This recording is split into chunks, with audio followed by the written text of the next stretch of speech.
28 సంవత్సరాల experience evidence based గల ఆయుర్వేదిక multi speciality hospital KSSC hospital మన హైదరాబాద్ లో ప్రాణాలని కాపాడడం కోసం తన ప్రాణాన్ని తెగించి మరీ దూకేటువంటి రియల్ హీరో ట్యాంక్ బండ్ శివ గారు.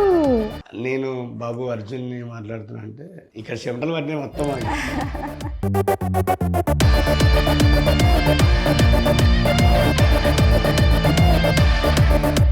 హీ ఈజ్ ఆ రియల్ హీరో ట్యాంక్ బండ్ శివ గారు. ఆ రోజు ఆ ఈవెంట్లో మీకు ఎలా అనిపించింది, మీ ఫీలింగ్స్ చెప్పండి. అంత పెద్ద సార్ వచ్చి మమ్మల్ని పిలిచి మాకు చేతిలో చెయ్యి పిల్లలని హగ్ చేసుకొని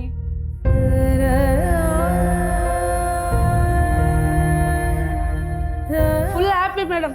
ఇది బాధతో వచ్చే కన్నీరు కాదు కానీ చాలా హ్యాపీ. బ్రహ్మానందం గారు కూడా మీ విషయంలో ఎంతో గొప్పగా స్పందించారు. మిమ్మల్ని హగ్ చేసుకోవడం, ముద్దు పెట్టుకోవడం చాలా మంచిగా అనిపించిందండి. ఈ కొడుకు కూడా ఆయన కొడుకు అనేది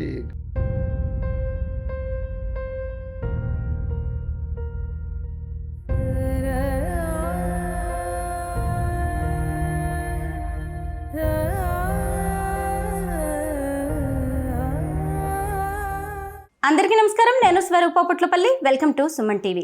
నిస్వార్థంగా సేవ చేసేవారిలో ట్యాంక్ బండ్ శివ ఒకరు. అనాథ అయిన ఆయన తన ప్రాణాలను అడ్డుగా వేసి వందలాది మంది ప్రాణాలను రక్షించారు. వేలాది శవాలను నీళ్ళలో నుంచి బయటకు తీసుకొచ్చారు. హీరో అర్జున్ కూతురు ఐశ్వర్య అర్జున్ హీరోయిన్గా నటించిన సీతా పయనం సినిమా ప్రీ రిలీజ్ ఈవెంట్లో ట్యాంక్ బండ్ శివను ఘనంగా సత్కరించారు, సన్మానించారు. ఈ సందర్భంగా ఆయన ఇచ్చిన ఎమోషనల్ స్పీచ్, అలాగే అర్జున్ కామెడీ కింగ్ అయిన బ్రహ్మానందం గారి రెస్పాన్స్ అందరినీ ఆకట్టుకుంది. ప్రస్తుతం నాతో పాటు ఉన్నారు తెలంగాణ అన్సంగ్ హీరో ట్యాంక్ బండ్ శివ, ఆయన సతీమణి అయిన శాంత గారు. వారిద్దరితో మాట్లాడదాం. నమస్తే శివగారు. అమ్మా నమస్తే. శివగారు, మీ గురించి మాట్లాడాల్సింది, తెలుసుకోవాల్సింది చాలా ఉంది. అంతకంటే ముందు నాకు ఈ సీతా పయనం ఈవెంట్ గురించి చెప్పండి. ఎంతోమంది రియల్ హీరోస్ ఉన్నారు మీలాంటి వాళ్ళు, మీరు ప్రత్యేకం. అక్కడికి వెళ్ళొచ్చిన తర్వాత మీ ఫీలింగ్స్ ఏంటి? నా కెరియర్ మొత్తం ఒక అనాథ జీవితంతో ముడిపడ్డేది.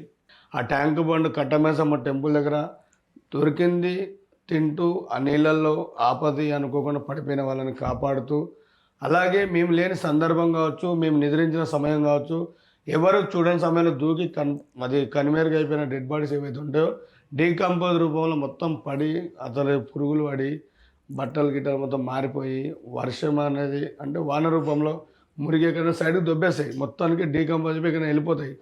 అలాంటి మా దగ్గర కొన్ని కుక్కలు ఉన్నాయి. ఆ కుక్కలు గుర్తించి నేను చేస్తున్న సేవలు సుమన్ టీవీ పెద్ద పెద్ద మీడియాలందరినీ ఇక్కడ కూడా ఒక మనిషి బ్రతుకుతున్నాడు అని గుర్తించిన టీవీ సుమన్ టీవీ వాళ్ళు. మీ అందరి ఆశీస్సులను ఎప్పుడు మర్చిపోలేనమ్మా. నాకు రీసెంట్గా 5 వారాన నాకు ఫోన్ వచ్చింది. సార్ నేను సత్య అని చెప్పేసి ఫోన్ చేశారు. నేనేమిందంటే అంటే అన్నోన్ కాల్స్ అని పెట్టుకోవడం నాకు తెలియదు. ఫోన్ వస్తే లేపాలి, అది ఆపద కోసం రావచ్చు, మంచి కోసం రావచ్చు, నాకు తెలియదు. ఫోన్ రాగానే చెప్పండి అమ్మ అన్న. ఫస్ట్ పద నాకు అమ్మనే వస్తుంది. సార్ నేను సత్య అని సార్ కదమ్మా నేను శివ అంటే ఫస్ట్ అమ్మ కన్ఫర్మ్ చేసుకున్నాను మొత్తం. శివ గారేనా కాదా అంటే గారు గీరు అని అంత పెద్ద మాట. నేను శివ అమ్మ అంటే మీతోటి ఇలా ఆ హీరో అర్జున్ మాట్లాడాలి అన్నాడు. నేను నాకు ఏమన్నా అల్లు అర్జున్ గుర్తుకొచ్చింది నాకు టక్కుమని. అల్లు అర్జున్ అంటే మేము కొన్ని సినిమాలలో నేను కూడా బౌన్సర్కి దీనికి అప్పుడు నాకు ఉపాధిగా నా నర్సింగ్ యాదవ్ అన్న బౌన్సర్కి తీసుకుపోవడము, అలాగే సీను అన్న బౌన్సర్ ఉన్నాడు త్రిబుల్-ఆర్కి, బాహుబలికి ఇవన్నీ సెట్టింగ్ మొత్తం త్రిబుల్-ఆర్ అన్నీ సీన్ అన్న బౌన్సర్ చూసుకుంటున్నా. అంటే నాకు 500 1000 ఆ డబ్బులు తీసుకొని బ్రతుకుతున్న ఈ మేడం చెప్పి నాకు గుర్తుకొచ్చింది టక్కుమని. ఏమైనా నేను తప్పులు గిప్పులు ఏమైనా ఉప్పులు ఏమైనా అంటే మా పబ్లిక్ ఇట్లా జరిపేటప్పుడు ఏమైనా మిస్టేక్ లేదు జరిగావు అన్నట్టు కొంచెం మైండ్ లేదు అర్జున్ తమిళ హీరో అన్నది. తమిళ హీరో అన్నాగానే మేడం నాకు డైరెక్ట్గా కొంచెం బల్బు వెలిగింది. జెంటిల్మెన్స్ హీరో అని అమ్మ అంటే అవును సార్ ఆమెను అంటే మళ్ళీ మీ సార్ అనొద్దమ్మా చెప్పండి అంటే సార్ మీతో మాట్లాడాలి అని చెప్పేసి అంటే సరేలే అమ్మ మాట్లాడతాను. నాకు ఇక షవర్ మొదలే లోపల హీరో అర్జున్ ఏంది, నేను ఈ రోడ్డు మీద ఉండడం ఏంది. అప్పుడు సోను చూసి సార్ ఇచ్చిన దెబ్బకే 5 ఏళ్ళు కోలుకోలేకపోతున్నా. ఇప్పుడు ప్రతి ఒక్కరు ఫోన్ చేసి సార్ని కలవాలి, ట్రీట్మెంట్కి హాస్పిటల్కి అదవుతారు. మళ్ళీ ఈ సార్ ఫోన్ చేయడం అని చెప్పి మాట్లాడినా. సార్ వయసు అమూల్యమైన వయసు. అసలు ఆయన నేను బాబు అర్జున్ని మాట్లాడుతున్నా అంటే ఇక్కడ చెమటలు పట్టిన మొత్తం స్టన్ అయిపోయిన ఫస్ట్ ఆఫ్ ఆల్. ఒక మనిషి అంత పెద్ద తమిళ్ హీరో నన్ను పలకరియడం అనేది కాదు. చెప్పండి సార్, చెప్పండి సార్, చెప్పండి సార్, ఆఖరికి అన్నా చెప్పన్నా అన్న. అంటే నాకు అన్న అనేది 100%. అట్లా అన్నా చెప్పన్నా అంటే శివగా ఎక్కడ ఎలా ఉన్నావు బాబు అని అనగానే, సార్ బాగున్నాను సార్, మంచిగా ఉన్నాను సార్, ఇప్పుడు ఎలా ఉన్నావు అన్నాడు. బాగున్నాను సార్ అన్న. నేను కలవాలనుకుంటున్నా బాబు అంటే, అంత పెద్ద మనిషి కలవాలి సార్, సత్య శివ గారిని మొత్తం చూసుకోండి, మొత్తం మాట్లాడండి అన్నాడు. 10వ తారీఖుని నేను కలుస్తున్నా, I'm for waiting for you అని అన్నాడు. సార్ సంతోషం సార్ అని. ఇంకా ఫోన్ చేతులు ఇట్లనే వస్తున్నాయి నాకు, ఫోన్ ఇట్లా మాట్లాడారు సార్, ఇది ఇట్లే వస్తున్నాయి. ఇక అంటే అదొక అవాకిగా నేను స్టన్ అయిపోయాను. అంటే అంత పెద్ద మనిషి మనం కలిసి కెపాసిటీ, ఒక రోడ్డు పైన ఉన్న నేను, ఒక ఏసీలో ఉండే తనకి. కానీ ఆ మన్యంలో మనగాడు సినిమాలో సారు, నేను ఇప్పుడు ఏదైతే చేస్తున్నానో ఒక గజయితాడు పని, ఆ సినిమాలో హీరోని నీళ్ళలో పడిపోతుంది, సారు బట్టలు ఇప్పేసి నీళ్ళలో దూకి ఆ హీరో నేను కాపాడుతాడు. అక్కడ మా ఇద్దరు సింక్ అయినా కొంచెం, అంటే మైండ్ రియల్ హీరో, మీరు రియల్ హీరో అట్లా అన్నదమ్మా. అంటే సార్లో ఫిట్నెస్ అని అంటే నేను చిన్నప్పటి ఒక చూసిన కళ నిజమైంది. ఆయన ప్రతి ఒక్క సినిమాలో ఒక సెంటిమెంట్ ఖచ్చితంగా ఉంటుంది. అంటే జనాలకి ప్రజలకి తెలియాలి అనే నిజాలు, అది కథలు కాదు నిజాలు. అలా రియల్ హీరో సార్ని కలుస్తున్నా అనే మాటకి నేను ఆ ఆనందానికి అంతులేదు నాకు. అప్పుడు ఎంపటే మా భార్యకి ఫోన్ చేసి, నేను ఇట్లా వస్తున్నా ఇంటికి, నేను బయట ఉన్నా కానీ విషయం నీకు చెప్పాలి, నీకు వస్తున్నా, ఇలా చెప్తే దానికి విలువ ఉండదు, నేను డైరెక్ట్ నీ దగ్గరికి వచ్చి నీ ముఖంలో ఆనందం చూడాలనేది సస్పెండ్లో పెట్టి రాత్రి బస్సు ఎక్కేసి తన దగ్గరికి వెళ్ళగానే, చెప్పాయా ఏం జరిగింది, ఏమన్నా నీకేమన్నా అపాయం ఏమన్నా అలాంటిది ఏమన్నా అంటే, నేను కొంచెం మనసుతో మాట్లాడుకుని అలవాటు నాకు. అట్లా ఏమన్నా జరిగిందా, నువ్వు ఎందుకు ఆందోళన చెందుతున్నావు, ఏంది ముఖంలో ఆనందం కనబడుతుంది, ఏదో తెలియని ఫీలింగ్ ఏంటంటే, అమ్మ ఇట్లా నువ్వు జెంటిల్మ్యాన్ సినిమా చూసినావా అని అడిగిన. అంటే చూసిన చిన్నగా ఉన్నప్పుడు టీవీలో అని చెప్పేసి అన్నది. చూపిస్తే చూస్తావా అని అడిగిన. ఖచ్చితంగా చూస్తాయా పోదామని చెప్పేసి అన్నది. అంటే సోను సూద్ సార్ దగ్గర ఏ ఫీలింగ్ అయితే చూసినో అదే ఫీలింగ్ తన ముఖంలో కనబడ్డది. అంటే నాకంటే ముందు తన ఆరాటం ఎక్కువైపోయింది. ఇక పిల్లలందరూ పిలుచుకొని, నాన్న ఇట్లా పోయేదిందంట, తల్లి కూడా అంటే మా ప్రవీణ్ కుమార్, వేణుమాధవ్ వీళ్ళందరూ ఇద్దరు కూర్చొని వాళ్ళ ఫ్రెండ్స్కి ఫోన్ చేస్తారు, కమల్ అనే అబ్బాయికి ఫోన్ చేస్తారు. డాడీ అన్న ఇటు సంగతి, కమల్ అన్న అంటే నా కొడుకు చదువుకునే దానికన్నా కొంచెం మైండ్ పవర్ ఎక్కువ. అంటే వాళ్ళ ఫ్రెండ్స్ దగ్గరికి ఫోన్ చేసుకొని, ఇట్లా 10వ తారీఖు నాడు డాడీ అయితే అడగడు, మనం అమ్మ తరపు నుంచి సార్కి ఏదైనా మనం గిఫ్ట్ ఇవ్వాలి, ఏమి ఇస్తే బాగుంటుంది అనేది. అంటే శాల్వాలు కప్పితే తీసి ఇట్లా పడేస్తారు, పూల బొక్కే ఇస్తే అదొక 15 నిమిషాలలో వాడిపోతుంది. అలా కాదన్నా, ఖచ్చితంగా సారు ఫ్యామిలీ 24 గంటలు అలా కనపడేలా ఏదైనా ఉండాలని చెప్పేసి వాళ్ళు ప్లాన్ చేస్తే, కమల్ అనే అబ్బాయి మొత్తం సిస్టంలో పోతే నేను ఒకటే మాట చెప్పాను, అన్న రియల్ కింగ్ అంటే కింగ్ లాగానే ఉండాలి. అది తన కుటుంబాన్ని కోసం ఆయన ఎంత కష్టపడుతుండో అది మా అంతరాత్మ అభిమానిగా నేను చెప్తున్నా. నేను ఇట్లా వేరే హీరోల ముందర నిలబడి అప్పుడప్పుడు మాట్లాడే క్యారెక్టర్ నాది కాదు. దీనికంటూ బిగినింగ్ ఎట్లుంటుందో ఎండింగ్ వరకు అట్లనే ఉండాలి నాది. సార్ మర్చిపోవద్దు, ఇలాంటి శవాలు తీసే వాళ్ళు కూడా నాకు అభిమానులు ఉన్నారు కదా అని ఒక ఫీలింగ్ కనపడాలని నేను నా బాబుకి చెప్పగానే, కమల్ అనే అబ్బాయి వీళ్ళందరూ కష్టపడి, అంటే కొన్ని సమస్యల వల్ల డబ్బులు లేవు మా దగ్గర, అభిమాన రూపంలో అందరూ 5, 10 ఏమైనా జమ చేసుకుంటేనే నా దగ్గర డబ్బు. ఎందుకంటే నేను వేరే పని చేయలేను కాబట్టి, చేస్తే దీనికి అంతు లేదు కాబట్టి సార్కి మా భార్య అన్నది, అయ్యా నువ్వేం చింతించవద్దు, మీ అన్నని కలుస్తున్నాం కదా అంటే, అవునమ్మా మా అన్ననే, ఇక మా అన్న దగ్గర పోతున్నా అనే ఒక ఆనందము తట్టుకోలేక, అమ్మ అంటే ఆమె దగ్గర 2,500 రూపాయలు ఉండే. ఆ 2,500 రూపాయలు తన దగ్గర అంటే ఉన్నా కూడా తను పర్సనల్గా ఎప్పుడు ఇంట్లో లేనప్పుడు వాడుకోవడానికి పెట్టుకుంది. ఆ డబ్బులు తీసుకొని డైరెక్ట్ మేము జ్యోతి స్టూడియోకి వెళ్ళి, హీరో కింగ్ అర్జున్ అని చెప్పి మొత్తం రాని సార్ని కలుస్తున్నామ్మా అంటారు కదా. అక్కడ వాళ్ళు ఎంతో ఇష్టంతో ఆయన 500 తీసుకోలే 500 తీసుకొని 2,000 ఇచ్చిన కూడా, అమ్మ మనకు ఉత్తగా వద్దమ్మా, ఎవరికి డబ్బులు ఊకరావు. మా పిల్లల కోరిక ఏంటంటే, సార్ ఇంట్లో ఏదో ఒక రోజు ఖచ్చితంగా మన పోయిన రోజు అక్కడ చూడాలి, ప్రతిరోజు శివ గుండెల్లో అర్జున్ గారు ఉండాలి, అంటే అది మనం కనపడాలి డాడీ. మన ఫోటో లేకపోయినా పర్లేదు, వాళ్ళకి ఖచ్చితంగా చూస్తారు, వాళ్ళకి తెలుసు పడేసే వ్యక్తులు కాదు అనగానే ఇక చేపించిన మేడం. శివకి ఏది కావాలో మొత్తం కంప్లీట్గా దగ్గర నుండి చూసుకోండి, ఇంత రిమార్క్ రాకూడదు అంటే. ఒక తోడబుట్టిన తమ్ముడిని కూడా సమయానికి రిసీవ్ చేసుకోరు ఈ రోజుల్లో. ఈ తమ్ముని కోసము అద్దాల అవతల ఆయన కారు దిగంగానే మా కుటుంబానికి అమ్మ చెప్తున్నది ఎంత చెప్పినా తక్కువనే. కానీ మంచి మనసున్న మహారాజు మనకి ఇచ్చిన అప్పటికి మాకేం తెలియదు. జస్ట్ నేను చిన్నప్పుడు చూసిన ఒక మెమోరీలకే నేను ఇచ్చిన ఒక రెస్పెక్ట్ నాది. అది పుట్టింటికి రా చెల్లి ఆయన ఇచ్చిన. ఎందుకంటే కొన్ని సినిమాలు హిట్ అయినాయి, కొన్ని సినిమాలు ఫ్లాగ్ కావడంతో ఆయన రియల్ కింగ్ తట్టుకుంటూ పోరాడుతూ హనుమాన్ జంక్షన్ సినిమా తీసి ఇలా మంచి టాపు నితిన్ చిన్న హీరో అని చూడకుండా ఆయన అంత పెద్ద హిట్ ఇచ్చి సీతాపై పయనం అసలు ఎవరు ఉన్నారో కూడా మాకు తెలియదు. సారు ఏదో పిలిచి హోటల్స్ ఇట్లా పెద్ద పిలిచి పలకరితనేది తెలియదు. అటుకు వచ్చిందో తెలిసింది ఒక ఫ్రీ ఈవెంట్ జరుగుతుంది. అందరిలా కాకుండా శివ అనే పడే ఒక మనుషులు ఎందరైతే రోడ్డు పైన ఉన్నవాళ్ళు మనం కూడా ఇలాంటి స్థాయి నుంచే మనం వచ్చినాం కదా అనేది తన మైండ్లో పెట్టుకొని. అవును, ఇంతకీ మీకు ఒక చెక్ ఇస్తున్నారు, అందులో ఏదో డబ్బులు కూడా రాసినట్టున్నారు, ఎంత చెప్పచ్చు కదా? అమ్మ డబ్బులకి వెలగట్టలేని మనిషి నన్ను కలిసింది, అదే మా గొప్పతనం. అంటే ఒక మనిషికి సహాయం చేయాలనే మనసు ఉన్న కొందరికి రాదు బయటికి. అది చాటి చెప్పిన మనిషి డైరెక్ట్గా శివ ఒక 1 lakh చెక్ ఇస్తున్నా అంటే అప్పటిదాకా మాకు తెలియదు. అంటే డబ్బులు ఇస్తున్నాం కాదు, ఏదో మేమందరం వచ్చినాం కదా, happy sir, thank you sir అనేది అక్కడ వరకు మేము పరిమితమైనాం. కానీ ఆయన అక్కడ చేయలేదు, డైరెక్ట్గా విఐపి చైర్లలో పెద్ద వాళ్ళు నిలబడతారు. ఆ నిలబడ్డ సమయంలో మొత్తం కొంచెం వెరైటీ నడుస్తుంది. అంటే మనలాంటి బీద వాళ్ళు అందరూ ఎన్నుకుంటారు. ఆ బీద వాళ్ళు కాదు మన వాళ్ళని చెప్పేసి నన్ను డైరెక్ట్ వాళ్ళ పక్కన కూర్చోపెడితే పెద్ద వాళ్ళు బల్గం పాటలు రాసిన సత్య అన్న అందరు నా పక్క పొంట నిలబడారు. అది ఫీజులు ఎగిరిపోయినాయి అక్కడ. శాంత గారు నమస్తే అండి. ఇంతకీ ఆ ఈవెంట్లో మిమ్మల్ని ఎంత గొప్పగా పొగిడేశారు శివ గారు.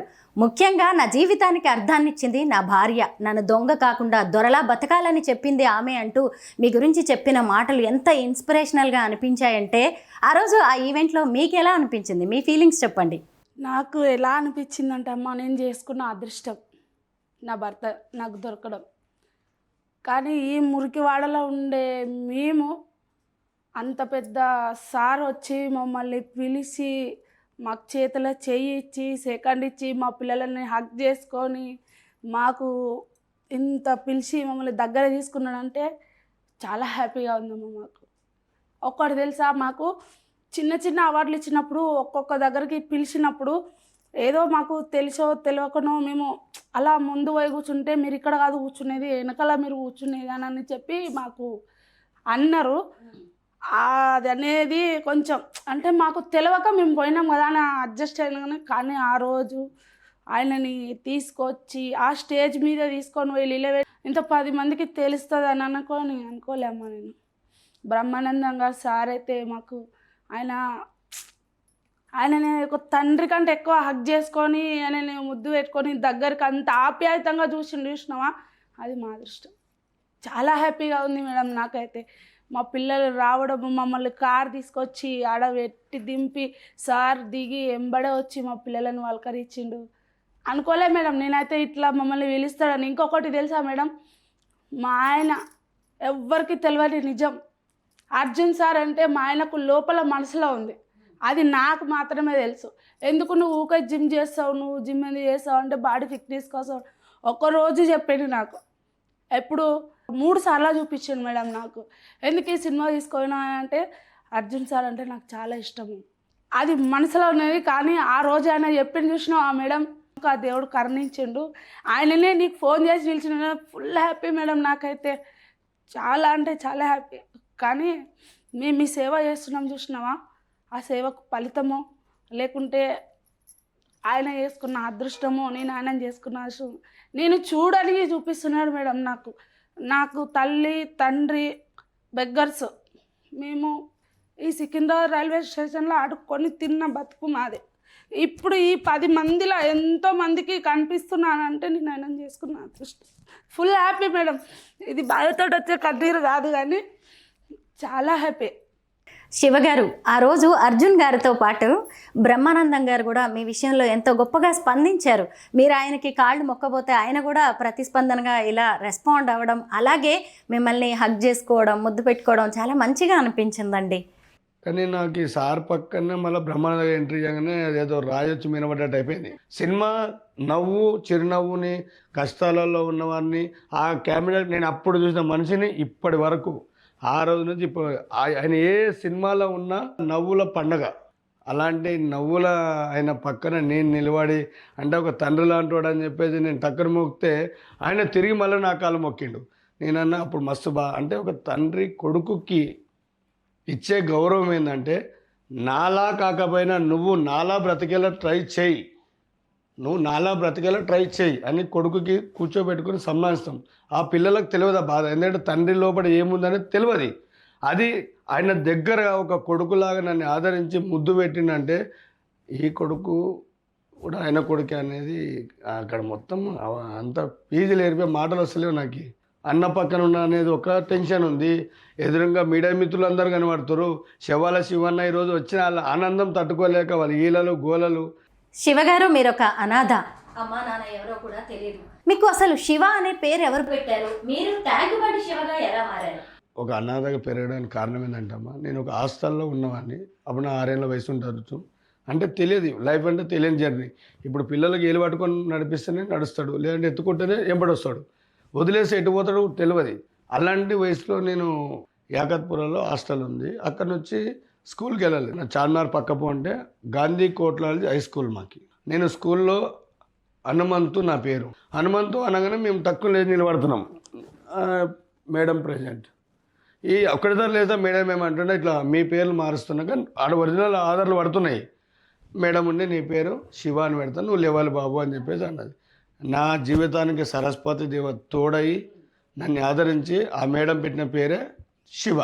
మొత్తానికి మీ టీచర్ మీకు శివగా నామకరణం చేశారు, మీరు శివ అయిపోయారు. మరి ట్యాంక్ బండ్ శివ ఎలా అయ్యారు? హాస్టల్కి మా పిల్లలు అంటే ఫుట్బాల్ విన్న పిల్లలు 18 మందిలో ఒక 4 వెళ్ళారు. వాళ్ళు పోయి ఒక 2-3 నెలలు 4-5 నెలల తర్వాత వచ్చి మంచి అఫీషియల్గా అమ్మడతారు వాళ్ళందరూ నీట్నెస్గా. మేమేమో చీరపోతులు వాడి గీక్కొని అక్కడ గీక్కొని గోర్లు మొత్తం గలీజ్గా. అక్కడ నుంచి నేను వాళ్ళ సరిత కొన్ని రోజులకు వచ్చి అన్న ఎక్కడ పోయారన్నా ఏడున్నారంటే మేము ఇంత నీట్ అంటే ఇంటికి పోయారేమని మేము అనుకున్నాం. ఇంటికి పోలే వాళ్ళు, హాస్టల్కి పోయారు. హాస్టల్ సిదూర్ హాస్టల్ అది. మేము కూడా వస్తామని పోయినాం అడిగి. రోజు ఒక గుడ్డు అన్నము, క్యారమ్ బోర్డు ఇవన్నీ ఉన్నాయి, టీవీ ఉంది, బాగుంది, ఒక లైఫ్ బాగుంది. పోయి చూసిన తర్వాత అట్లా ఒక సంవత్సరం ఆడనే ఉన్నాము. మాకు పాఠాలు చెప్పడము, ఇలా ఉండాలి, ఇలా మారాలి, మనిషి అంటే ఇలా వాళ్ళు చెప్పినవన్నీ మాకు బాగా ఎక్కినాయి. 8 ఏళ్ళ వయసు దాటి 9 పోయే ముందర వాళ్ళు హాస్టల్ షిఫ్ట్ చేస్తున్నారు. ఆ హాస్టల్లో ఉన్నప్పుడు ఫ్రీ అన్నం, ఫ్రీ జీవితం అంత వేరే ఉండే. ఈ హాస్టల్కి వచ్చినాక మా కథలు మారిపోతున్నాయి. ప్రతిరోజు 5 రూపాయలు ఇక్కడ పే చేయాలి. 5 రూపాయలు పే చేయాలంటే మనిషి కష్టపడాలి. అంటే హాస్టల్ వాళ్ళు నేర్పించిన విద్య అదే. అక్కడ ఫ్రీగా మేము చూసుకున్నాం, నాన్న మీ వయసు వచ్చింది కదా మీరు కష్టపడాలి అంటే నచ్చిన వాళ్ళు మెకానిక్ పని చేయడం, నచ్చిన వాళ్ళు హోటల్లో పని చేయడం, ఇంకోరు క్యాటరింగ్లో పని ఇవ్వడం, లేదంటే లేబర్ పని చేసుకోవడం. అప్పుడు అపోలోలో నాకు ఆప్షన్ వచ్చింది. పేషెంట్కి బిస్తర్లు వేయాలి, తుడవాలి, వాళ్ళని లేపాలి, పడుకోబెట్టాలి, వాషింగ్ రూమ్, మిషన్, డ్రెస్సింగ్ చేయాలంటే ప్రతిరోజు మార్చాలి. నచ్చలేదు. తర్వాత నాకు హాస్టల్ వాళ్ళు మాకు ఆఫర్లు ఇస్తూనే ఉన్నారు. ఏమని, అది వదిలేశారు కదా, ఎందుకు వచ్చేసినావు, నీ ప్రాబ్లం ఏందాడా అని అడిగితే లేదు మేడం అది వాసన సరిగ్గా పడట్లేదు అని. సరేలే అని చెప్పేసి వాళ్ళు వేరేదేమి ఇచ్చారు, చెత్త బండ్లు ఉంటాయి, ఇంటింటికి తిరిగి 3 పయ్యల రిక్షాలు ఏవైతే ఉంటాయో చెత్త కలెక్షన్ చేసుకుంటే ఇంటింటికి 10 రూపాయలు ఇస్తారు నెలకొకసారి. 100 ఇండ్లు కొట్టుకుంటే మీకు ఇంత డబ్బు వస్తుందంటే సర్లే మేడం అని చెప్పేసి ఆ పని కూడా పోయినాం. అన్న రామనాయుడు స్టూడియో దగ్గర రాజశేఖర్ ఇల్లు, శ్రీకాంత్ గారి ఇల్లు ఏదైతుందో అవన్నీ నేను కొడుతుంటానమాట ఫిలింనార్లో. అది పెద్ద పెద్ద కొండలు, లోయలు, ఒకటే రోడ్లు, డౌన్లు. ఆ బ్రేక్ లేనిక రాక డైరెక్ట్ పోయి గుద్దేసినాం. ఏదో కొండ గుద్దుకుంటా అది రిక్షా పల్టీ కొట్టింది. మళ్ళీ కడతాడు హాస్టల్కి. అంటే హాస్టల్లో పోతే నన్ను అడుగుతారు అని కిందనే ఉంటుంటే సిగ్నల్ పోవడం, గుడంబా ప్యాకెట్లు, బీర్ సీసాలు, ఆ చిన్న చిన్న పాల ప్యాకెట్లు, బయటకు పోయి తప్పు పని చేస్తుంది. అక్కడ నాకు ఒక ఇజిడా కలిసిండు. ఇక్కడ నువ్వు ఎందుకు వస్తున్నావు, నీకు ఏం పని ఉంది అని నన్ను కొంచెం కోపంతో అడిగిండు. అంటే ఒక బెదురు పెట్టిండు. ఆ బెదురులో అర్థం ఉంది, నువ్వు తప్పుదారిలో పోతున్నావు, ఇది కాదు నువ్వు చేయాల్సిన వేరే పని ఉంది, నీకు అది ముఖ్యమని చెప్పేసి అక్కడి నుంచి డైవర్ట్ చేసి హాస్టల్ తీసుకొచ్చి అడిగిండు. ఈ పిల్లోని మీరు ఎందుకు బయటకు పంపించారంటే ఆ సార్ మా వార్డెన్ భయపడ్డాడు, ఏమైనా తప్పులు చేసిరా సార్, వీళ్ళు కొత్తగా వచ్చారు పిల్లలు అంటే, లేదు లేదు అప్పుడు మీ ఏజ్ ఎంత ఉంటుంది? 8, 9 ఏళ్ళు, ఇక 9కి దగ్గర ఉన్న అంతే, ఇక అంతే. అంతా అప్పుడే జరిగిన సమస్యలు ఇవి. ఏ వయసులో మీరు హుస్సేన్ సాగర్ లోకి అప్పుడే దూకి start ఇక. ప్రాణాలు Entry. కాపాడడం అనేది మొదలు పెట్టి? అది ఎంట్రీ మేడం, ఇక స్టార్ట్ అవుతున్నాయి ఇక. 8-9 ఏళ్లకే. అయితే రావడమే సార్ చెప్పిండు, అయ్యా ఆ బాబుకి ఏమన్నా నేను ఇస్తా, మీరు అతను ఏమనొద్దు, తను చేసే కార్యక్రమాలు వేరే ఉన్నాయి, తనకు బట్ట పొట్ట ఏమని ఇస్తే మీరు ఉండేటందుకు షెల్టర్ మాత్రం ఇవ్వండి, బయటికి పోతే తన ఆయన చెప్పిన మాటలు బాగా ఎక్కినాయి నాకు. ఉండంగా కింద ఫుట్పాత్ ఆడ మొత్తం అడ్డా ఉంది, లేబర్ అడ్డా ఉంది కింద. లేబర్ అడ్డాలో ఒక మనిషి కష్టపడాలంటే పని చేయక తప్పదని చెప్పేసి నా ఖర్చుల కోసం కిందికి పోతే అందరూ అక్కడ సైబాబాద్ పోలీసు వాళ్ళు ఇద్దరు వచ్చి శవం ఉంది తీయాలి అని చెప్పేసి వాళ్ళు మాట్లాడుకుంటే, ఈ లేబర్ ఏం చేసి ఇద్దరు పోతున్నారు, అన్న నేను వస్తా అని చెప్పేసి అంటే, రారా భయ అని తీసుకొని పోతారు. సార్ వాళ్ళు ఉండి ఇద్దరు సరిపోతే అంటే, నేనేమనుకున్న చెట్లు గిట్లు పోలీస్ స్టేషన్లో సాఫ్ సఫాయి చేసేది ఉంటుంది, లేదంటే హౌజులు గిట్లా అడిగేది ఉంటుంది అన్నట్టు క్యాన్ అయిపోయింది. అందుకే రెడీ అయిపోయింది సిద్ధం, ఆడిపోతారు కదా శవం తీయాలి. వాళ్ళు ఏమనుకోరు, ఫుట్పాత్ పైన ఉన్న డెడ్ బాడీ ఏమో ప్యాక్ చేయొచ్చు కదా అని వాళ్ళు అనుకోరు. వాళ్ళు తాగే మనుషులు. ఇది కాదు, అక్కడ శివలకి శవాల శివ అనే పేరుకి అర్హుడు అనేది నాకు ఒక గొప్ప అవకాశం వచ్చింది మేడం ఆడ. అంటే నాకు ధైర్యం తెగించి పోరాడతాను నేను.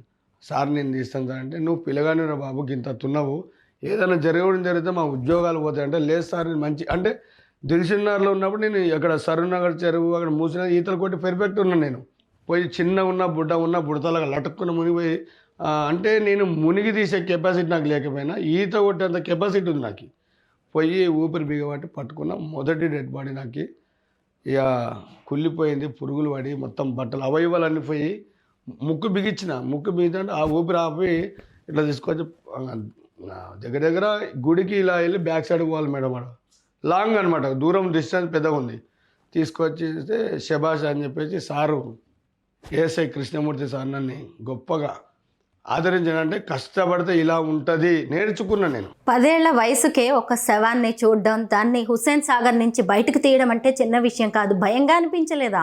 భయం ఉండే మేడం. అందులో అప్పుడు ఆ మూమెంట్లో గుర్రము డెక్క అని చెప్పేసి ఆకుంటుండే దాంట్లో.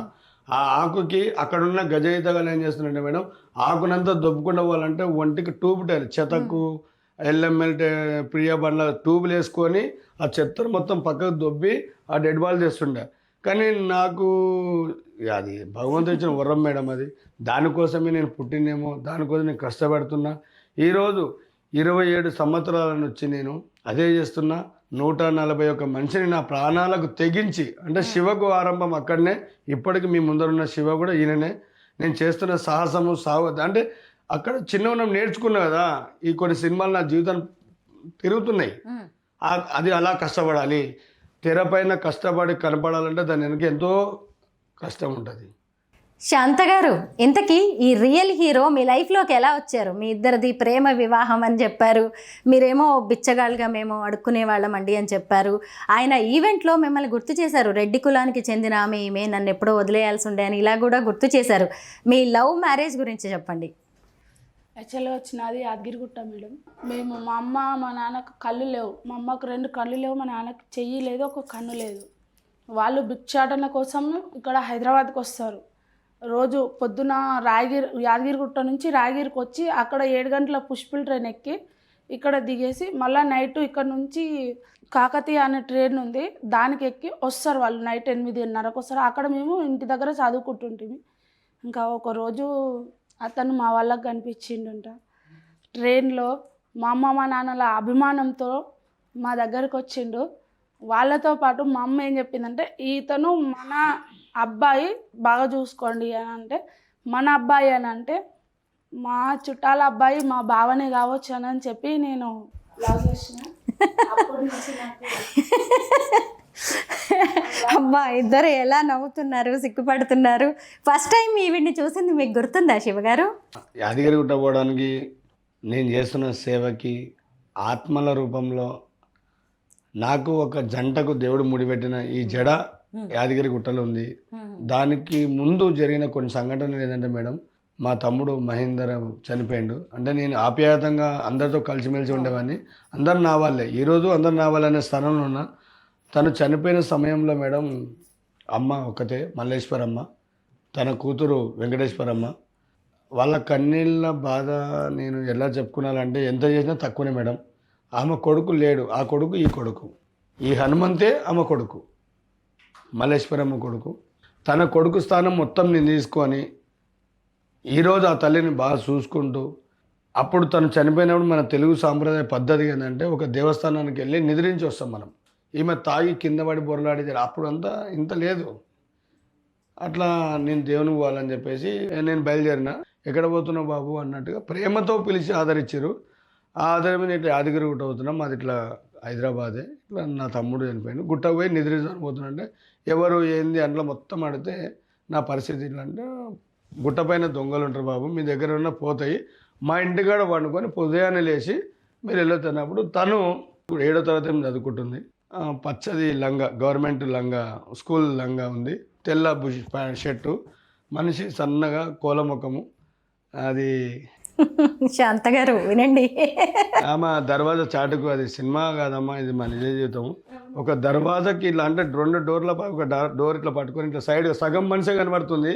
తను ఎవరు వాళ్ళు చెప్పారు కదా పెద్ద, అతనికి బట్టలు పడుకోవడానికి పెట్టి ఇంత అన్నం పెట్టినాగానే ఇట్లా చూస్తే ఎవరని చూస్తే శాంత, పేరు కూడా తెలియదు. ఆ సగం చూపే చూసిన ఆ మనిషి తన మనసులో మాట, అది దేవుడిచ్చిన ఒక గొప్ప వరం. అది సెకండ్ల మీద, జస్ట్ సెకండ్ల మీద. నేను పాత పరిచయం లేదు, వాళ్ళ కుటుంబ సభ్యుని కాదు, వాళ్ళ కులగోత్రాలకు మంచి సంబంధించిన కాదు.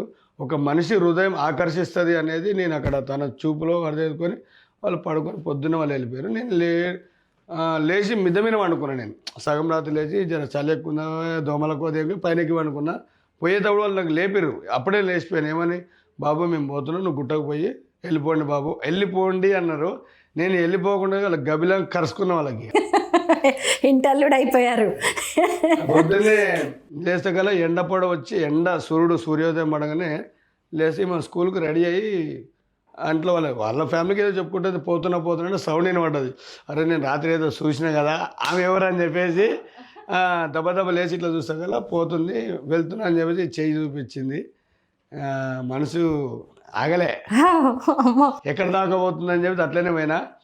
అక్కడ అనుక్షణము నేను వారానికి ఒకసారి వస్తున్నాయి ఇక్కడ, వాడడం చూడడము రావడం రావడం. అక్కడ ఉండేవాళ్ళు నీకేం పని, ఎందుకు వస్తున్నావు అంటే మా ఫ్యామిలీ వాళ్ళ ఇంటికి వచ్చాయని. అలా మొదటిసారి తన కోసం అబద్ధం ఆడిన మాట ఏంటంటే, అమ్మ నా లవర్రా బాబు, మీరేంది చెప్పేదంటే వాళ్ళ బావకు తెలిసిన విషయం. తెలిసిన తర్వాత పేరు శంకరయ్య, నా మరదలకి లవర్ ఎవరు ఉన్నారు అంటే ఇంకో వాళ్ళ బావ మంచి వ్యక్తి, మనసున్న మహారాజు చంద్రమౌళి, నాకు ఫుల్ సపోర్ట్ చేసిండు. వాళ్ళ తమ్ముడు సత్య స్వర్గం ఉన్నాడు, అడుగు నాకు ఫుల్ సపోర్ట్ చేసిండు. కొన్ని జీవితాలు ఇలా ముడిపడిపోతాను కారణము ఒకటి తెగితేనే ఇంకొకటి అతుక్కుంటుంది అన్నట్టుగా తన గుండెల దగ్గర తన తమ్ముడు పోయిండు, వాళ్ళ నాన్న చనిపోయిండు. ఆ బాధకి మాకు సపోర్ట్ చేసిన అన్న కూడా చనిపోయిండు, వదిన చనిపోయింది. వాళ్ళ పిల్లల్ని కూడా నేను అడాప్ట్ చేసుకొని నేనున్నానని ముందరకు వచ్చిన. ఏనాడు కూడా అక్కడ చెప్పిన నేను అదే చెప్పిన.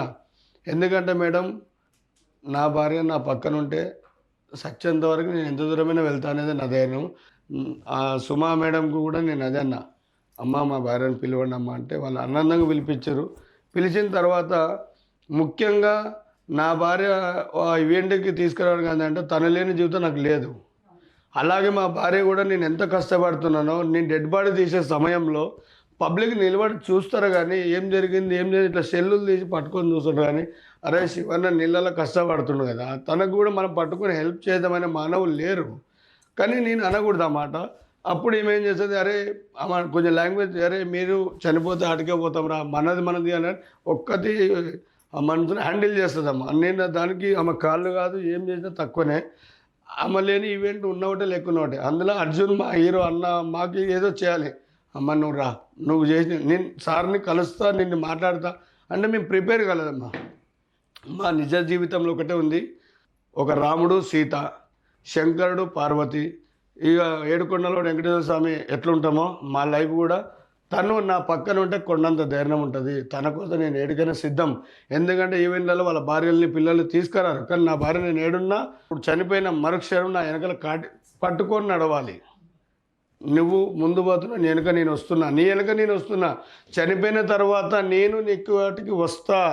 జస్ట్ నువ్వు ముందు ప్రయాణం, నేను వెనక ప్రయాణం అనేది మా ఇద్దరు జీవితాల లక్ష్యం మేడం. దానికి కూడా ఖచ్చితంగా టైం వస్తుంది శివ గారు. మొత్తానికైతే మీ ఇద్దరు చాలా బాగున్నారు. శాంత, శివ పార్వతీ పరమేశ్వరుల్లా ఉన్నారు. ఇప్పటి వరకు మీరు హుస్సేన్ సాగర్లో దూకిన 141 మంది ప్రాణాలని కాపాడారు, వేలాది శవాల్ని బయటికి తీశారు. మీరు ఇంటర్వ్యూకి వస్తున్నారు అన్నప్పుడు నాకు మీ చేతులు చూడాలనిపించింది. ఎందుకంటే ఎన్నో కుళ్ళిపోయిన, ఎముకలుగా మారిన, పాడైపోయిన, కనీసం గుర్తుపట్టలేని ఎన్నో శవాల్ని ఆ చేతులతో తీశారు. మళ్ళీ ఇంటికొచ్చి పురుగులు పట్టిన శవాల్ని మళ్ళీ ఇంటికొచ్చి అదే చేతులతో మళ్ళీ అన్నం తింటారు కదా. ఇది ఎంతమంది చేస్తారు అసలు ఈ పనులు? నిస్వార్థంగా మీరు చేస్తున్నారు. అయితే సరే, చనిపోయిన వాళ్ళు ఎలాగో చనిపోతారు, గుర్తు తెలియని వాళ్ళు అందులో చాలామంది ఉంటారు. అయితే బతికిన వాళ్ళలో మిమ్మల్ని గుర్తుపెట్టుకొని మళ్ళీ కొత్త జీవితాన్ని ప్రారంభించి మీ వల్లే నేను బతికాను అంటూ చెప్పిన వాళ్ళు ఎవరైనా ఉన్నారా? కరోనా మాకి అన్నం లేదు, ఏం లేదు. ఆ మూమెంట్లో ఒక 3 రోజులు అయిపోయింది, 4 రోజులు అయిపోయింది, మాకున్న రేషన్ అంతా అయిపోయింది, ఎవరు చెప్పుకోలేని పరిస్థితిలో. అప్పుడు ఆయనకు ఒక 70-80 ఏళ్ళ వయసు ఉంటుంది. చెల్లెళ్ళకి పెళ్లి చేసిండు, బావాలు బామ్మరులు ఉన్నారు. ప్రతిరోజు అలజడిగా మాట్లాడే మనుషులు కరోనా అనే ఒక మాటకి ఆయనను దూరం పెట్టారు. రోజు దగ్గర పెట్టి కూర్చొని తినే వాళ్ళని ఒక ప్లేట్లు వేసి దూరంగా పెడుతున్న ఆయన మనసు చెల్లించి, నా చెల్లెలకు పుట్టినప్పటి నుంచి ఈ చెల్లెలకి నేను కలిపి నోట్లో పెట్టిన. అలాంటి మనుషులు నన్ను ఎంగిల్ కూడు రూపంలో నన్ను పక్కకు పెడుతున్నారు కదా అని మనసు చెల్లించి ఆయన తట్టుకోలేక ఖైరతాబాద్ ఎంఎస్ మక్తోనే పక్కపొంటి ఉంటాం మేడం. అట్లా చుట్టూరుగా వచ్చి నాకు ఆపోజిట్లో మా ముందర వేమన్న విగ్రహం ఉంటుంది. ఆ విగ్రహం దగ్గర తను కూర్చొని అందరు ఎక్కడో బ్లాక్ అయిపోయిన తర్వాత మిట్ట మధ్యాహ్నం కరెక్ట్ మేమందరం లోపల ఉన్నాము. పైనుంచి దూకిన బ్లాక్ షర్ట్ ఉంటుంది, మేమేం గబిలం అంటే కొట్టుకుంటుంది, ఏదో పెద్ద పక్షి గబిలం అంటే గద్ద కొట్టుకుంటుందని చూస్తా కదా ఏమైందని మనిషి. అప్పుడు మేము దూకి తీసి బయట పెట్టిన తర్వాత సార్ ఏమైందయ్యా అంటే ఆధార్ కార్డు వాళ్ళ ఫ్యామిలీ ఫోటో కొన్ని చూపించిండు.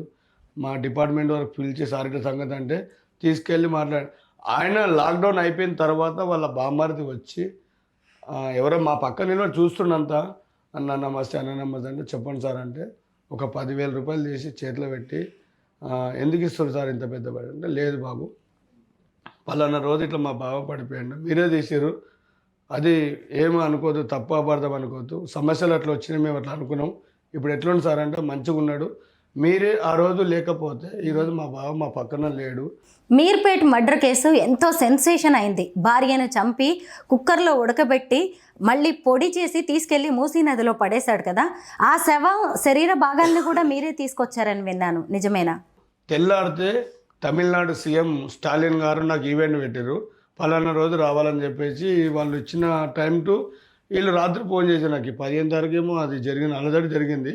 మీర్పేట్ చెరువులో డెడ్ బాడీ తీయాలి బాబు అంటే నేను చనిపోయినట్టు తేలింటుంది, ఫోన్ చేశాను. మా ఫ్యామిలీకి చెప్పిన నేను వస్తాంలే సార్ అని చెప్పేసి ఫోన్ పెట్టిన తర్వాత ఇంకా వాళ్ళు ఏంది ఇది చిన్నది కాదు మ్యాటర్, అది బాడీ అంటే తీసేసింటే టైం అయిపోయింది, మిస్ అయిపోయింటుంది, ఇంకా తీసింటారులే అనే ఒక మైండ్తో నేను లైట్ తీసుకున్నా. ఇక్కడ ఆటికైనా 24 రోజుల తర్వాత మళ్ళీ నాకు అదే మీర్పేట నుంచి పోలీస్ స్టేషన్ ఫోన్ వచ్చింది, శివ ఫైనల్గా నువ్వు రావాలి, రేపు పొద్దుగాల మేజిస్ట్రేట్ ముందర ముద్దాన్ని నిలబెట్టాలి, ఏ ప్రూఫ్లు దొరకట్లేదు, ప్రూఫ్లకు ఎవిడెన్స్ ఖచ్చితంగా నువ్వు దేవులాడాలి, అది నీతోటి అవుతుంది బాబా అంటే రాత్రి 7 గంటల ఫోన్ చేయని సార్ పొద్దున్నే 6-7 కల్లా నేను అక్కడికి వస్తాను సార్ మాట ఇచ్చిన. ఒకటే మాట్లాడిన ముద్దాయిని ఒక్కసారి నాకు చూపించండి సార్ అంటే నా రియల్ ఓపెన్. అట్లా స్పందించడానికి అవకాశాలు లేవు, గవర్నమెంట్ ఒప్పుకోదు. అయినా కూడా సార్ నేను కళ్ళతో మాట్లాడే విధానం వేరు, తన మనసులో ఏమో తెలుసుకునే విధానం వేరు, నేను లోపడవే దేవులాడే విధానం నాకు నా అంతరాత్మగా తెలుసు అంటే వాళ్ళందరూ అంగీకరించి బాబుని ముద్దాయిని బయటకు రాకుండా తీసుకెళ్ళి మాట్లాడితే టైం వేస్ట్ చేయదన్న, నాకు టైం తోటి పని చేయదు, మనం వచ్చినామా చేసినామా వాళ్ళకి అప్పచెప్పినామా వెళ్ళిపోయినామా అట్లనే ఉండాలి. మొండిగా వద్దు, చేసింది పాపము తప్పు నీకు తెలుసు, అది నీ పిల్లలకు అది జరగదు, ఆ తల్లి దొరకాలి. నువ్వెంత కప్పిపుచ్చు పెట్టుకున్నా కూడా తప్పే, ఒప్పుకుంటే శిక్ష అనుభవిస్తాం, లేకపోతే దానికి పరిహారం వేరే ఉంటుంది అనేది చెప్తే అన్న ఇట్లా నేనైతే తీసుకెళ్ళినా బకెట్లో తీసుకుపోయి బొక్కల్ని పారబోసిన అంటే అతనికి నేను మళ్ళీ సేమ్ అదే యాంగిల్లోనే మళ్ళా ఆ బకెట్ రూపంలో చల్లండి అంటే కరెక్ట్ ఒక 15 ఫీట్ల డిస్టెన్స్ అంతే. అది దేవులాడుకోవడానికి అంటే అక్కడ తెలియదు, ఐడియా తెలియదు కదా. మీ పని మీరు చేయగలుగుతారు, నా పని నేను చేయగలుగుతా. డిపార్ట్మెంట్ వాళ్ళు 30 తిప్పలు పడ్డారు అక్కడ. కారణం ఆ కళ్ళ ముందరనే ఉన్నది ఎవిడెన్స్ తెలియట్లేదు వాళ్ళకి. అప్పుడు దిగి ఇట్లా ఒక 15 ఫీట్లు 20 ఫీట్లు ఇట్లా 15 ఫీట్లు ఇట్లా 20 ఇట్లా చెప్తే అది శరీరం మాంసం అయితేనేమో నీళ్ళ పైన వచ్చేస్తుంది, ఏమైనా తినే అవకాశం ఉంటుంది. కాకులు ఇట్లా పురుగులు జీవాలు. ఓన్లీ బోన్స్ అంటే బొక్కలు ఎముకలని కాల్చి దంచి బూడిద చేసి అంటే బూడిద చిన్న చిన్న పీసెస్లుగా. మన మటన్ పీసులు ఇంత ఉంటాయి, ఎంత లేని ఇంత ఉంటాయి. పోన్లే ఇలా అది కోడి ఎముకలు సన్నదనం అవి ఏర్పాటు చేయవచ్చు. అప్పుడు సార్కి మట్టి తీసి, నా దగ్గర ఫోటోలు ఉన్నాయి ఇప్పుడు కూడా, మట్టి తీసి గంపలో మట్టిని కడిగితే సగం కాలి అంటే చర్మం సగం కాలింది అర్థమైపోతుంది. నాకు లాయర్లో క్వశ్చన్ వేస్తే దాన్ని అంటే నాకు ఏమని నేనైనా అది ఈ వీడియో చూసే కష్టం వాళ్ళకి అర్థమవుతుంది. న్యాయాన్ని కాపాడండి, అన్యాయానికి మీరు సపోర్ట్ చేయొద్దు. చూశారు కదా, సెన్సేషన్గా మారిన మీర్పేట్ మర్డర్ కేసు ముద్దాయిని కోర్టు బోన్లో నిలబెట్టడానికి కావాల్సిన ఆధారాలని పోలీసులకు అందించింది మరెవరో కాదు, మన ట్యాంక్ బండ్ శివ గారు. శాంత గారు, మొత్తానికి మీ ఇద్దరిని చూస్తుంటే మీ ఇద్దరిది అన్యోన్య దాంపత్యం అని అర్థమవుతూనే ఉంది. చక్కగా చిలకా గోరింకల్లా ఉన్నారు. పిల్లలు ఎంతమంది, ఏం చేస్తున్నారు? నాకు 4 కొడుకులు 3 బిడ్డలమ్మ. పెద్ద బాబు సెకండ్ ఇయర్ అయిపోయింది, ఇప్పుడు 2 సంవత్సరాలు అవుతుంది, తండ్రి సర్వీసే చేస్తున్నాడు.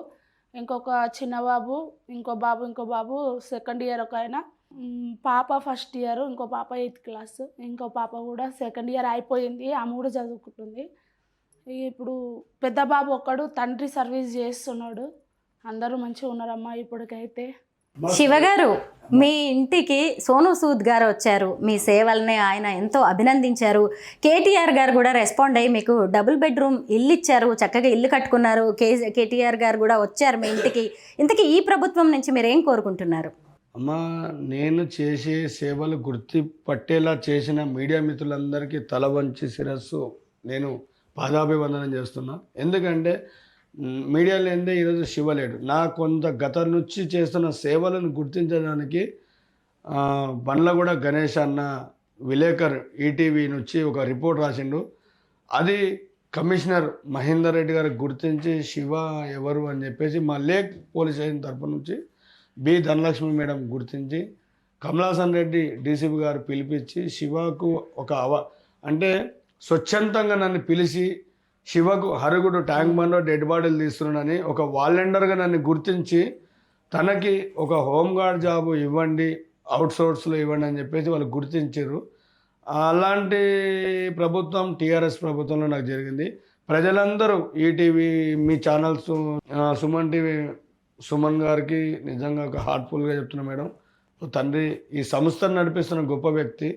నాకు అన్నం పెట్టిన దాత కూడా అనొచ్చు. ఎందుకంటే పెద్ద పెద్ద ఛానల్ ముందరకు వస్తే నా గురించి ఫోన్ చేసి మీ కుటుంబానికి ఏ అవసరం వచ్చినా మీరన్నమాట శివుడు పార్వతులని ఉంటారు. ఒక శివుడు ఎవరిని అడగడు, తన కష్టాలన్నీ గొంతులో దాచిపెట్టుకుంటాడు.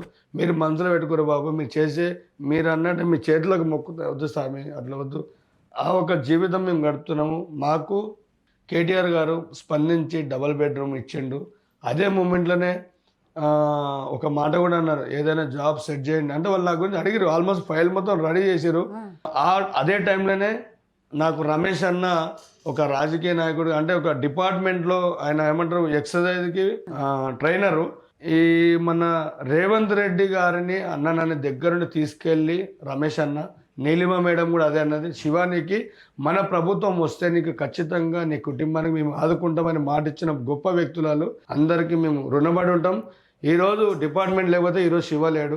అలాగే కేటీఆర్ గారు చేసిన పెద్ద గొప్ప, నా పిల్లలు ఈరోజు ట్యాంక్ బండ్ శివకు ఇల్లుంది, తను అనాథ కాదు, మేము అందరం ఉన్నామని నిరూపించుకున్న గొప్ప వ్యక్తి. సార్ మొన్న కూడా నన్ను పిలిచి నేను పోయినా, సార్ కలిసిండు. వేలాది మంది అమ్మ నా కళ్ళతో చూసిన మాటలు ఇవన్నీ. మా ఇద్దరిని ముఠా గోపాల్ సార్ కొడుకు జయసింహ అన్న నన్ను ముందర పట్టుకొని, నా భార్య నేను పట్టుకొని అంతమంది డైరెక్ట్ పోతే అంతమందిలో శివ ఎలా ఉన్నావు అమ్మ శాంతమ్మ ఎలా దగ్గర పిలిచి బాధపడద్దు. ఆయనకున్న సెక్యూరిటీని మాకు పెట్టించి మళ్ళీ బయటకు తీసుకొచ్చి మళ్ళీ పంపించిండు మనిషి. అలాగే రేవంత్ రెడ్డి అన్న కట్టమైసమ్మ గుడికొచ్చి ఆశీస్సులు పొంది సీఎం అయిన గొప్ప వ్యక్తి. నేను ప్రజల కోసం కష్టపడుతున్న వాళ్ళు ఈ కుటుంబాన్ని కూడా ఆదుకుంటారని మనస్ఫూర్తిగా కోరుకుంటున్నాను మేడం. తప్పకుండా ప్రభుత్వం నుంచి కూడా మీకు మంచి సహకారం అందుతుందని మేము ఆశిస్తున్నాం. ప్రతి మగాడి విజయం వెనుక ఓ ఆడది ఉంటుంది అంటారు కదా. ఈరోజు ఎన్నో ప్రాణాలని కాపాడుతున్న ట్యాంక్ బండ్ శివ వెనుక ఉన్న శక్తి మరెవరో కాదు, శాంత గారు. మీ ఇద్దరి సేవలు ఎంతో అభినందనీయం. మీ ఇద్దరిని కలుసుకోవడం నాకు ఎంతో సంతోషంగా ఉంది. Thank you so much.